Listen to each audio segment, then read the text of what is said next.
আসসালামু আলাইকুম রহমতুল্লাহ। আমি ডাক্তার শাহিদা সুলতানা মিনা বলছি ঢাকা মিরপুর থেকে। খুশকি দূর করার উপায়। আমাদের প্রথমত চুলটাকে পরিষ্কার পরিচ্ছন্ন রাখতে হবে।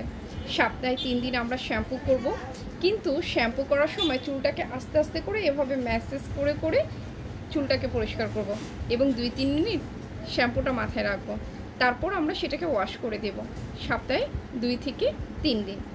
ভিজা চুল বাঁধবো না, ভিজা চুলে বাইরে বের হব না। ভিজা চুলটা যখন শুকিয়ে যাবে, চুলের ত্বকে নয়, স্ক্যাল্পে নয়, চুলে হালকা করে কোকোনাট অয়েল ম্যাসেজ করব। কেমন?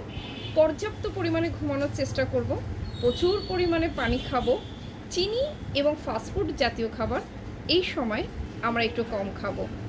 এবং যে কাজটা করতে হবে, আমাদের খাদ্যের পরিবর্তন করতে হবে, যেমন ডিম, বাদাম, সামুদ্রিক মাছ, জিঙ্ক, আয়রন, ওমেগা যুক্ত খাবারগুলো একটু বেশি বেশি খাবো। ও আরেকটি কথা, সে কথাটা হচ্ছে অ্যালোভেরা জেল অথবা বাজার থেকে অ্যালোভেরা কিনে এনে ওটাকে পেস্ট করে মাথায় 3 দিন লাগাবেন, দেখবেন আপনার খুশকি অনেকটা কমে গেছে। আজকে খুশকি কিভাবে দূর করা যায় সেটা বললাম। এরপরে নিয়ে আসবো হোমিওপ্যাথিতে খুশকি দূর করার উপায়। সে পর্যন্ত সুস্থ থাকেন, ভালো থাকেন, আমার জন্য দোয়া করবেন। আল্লাহ হাফেজ।